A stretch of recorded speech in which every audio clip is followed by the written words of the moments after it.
Apple TV Plus. It's got another hit with Severance, which closes out season 2 tonight. Despite lots of Emmy nominations and a bunch of award show recognition, Apple TV Plus is Apple's only division that's never turned a profit. And we'll explain why.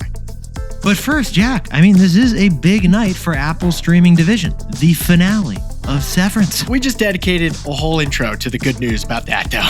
So here's the bad news. Apple TV Plus is only 1% of all of streaming. That's it. In fact, according to a report from The Information, Apple TV Plus is Apple's biggest loser.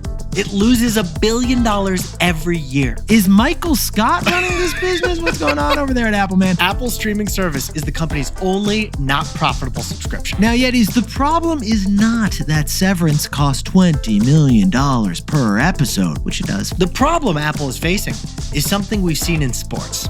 They've made a bunch of unforced errors. Unforced errors. Jack, could you please sprinkle on some media context over there, please? Apple is doing great when it comes to content. Since 2019, they've had hit shows that win awards. They're referred to as the new HBO. Ted Lasso, The Morning Show, Severance, all of them. Emmy award-winning red carpet prestige TV. Coda won Best Picture at the Oscars. We Crashed was a personal favorite of ours. But financially speaking, it's a different story. Yeah, all that content we just mentioned, that costs $5 billion a year. So Nick and I crunched the numbers. Apple needs 42 million subscribers to Apple TV Plus who pay $10 a month to pay just for that content budget. Now, we should point out Apple does have 45 million subscribers, not too shabby. But they're not profitable because of other surprise costs that are crushing the streamers' profits. That whole campaign to win all those awards, that actually costs money to run. And flying around the talent in private jets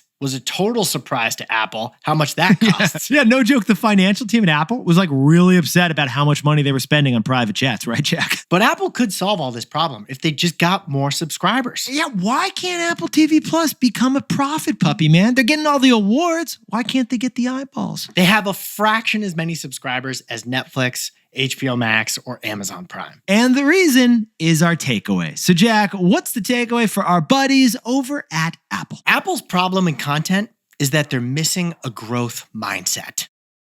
Yetis, Apple has made 3 key anti-growth mistakes that are the reason, in our opinion, it is unprofitable in streaming. Mistake number 1, arrogance. Yeah. They've only let people watch on Apple devices. Apple gated Ted Lasso to Apple products only, hoping you'd buy an iPhone just to watch Ted play soccer. Ted Lasso is great, but is it really going to make someone switch their tech ecosystem from Android to iPhone? It was only last month, Jack, after 6 years from their launch date, that Apple finally let Android users download Apple TV Plus. Mistake number 2, high prices. Apple TV hardware is priced at $200, while Roku is just $18. Fire Sticks, they're just $20. It's tough for Ted Lasso to sell Apple products when those Apple products are 10 times pricier than the competition. And mistake number 3, no ad-supported version. Apple is the only video streamer that makes you pay full price. But in this economy, people are happy to watch ads to save $5 a month. They could probably add 10 million subscribers easily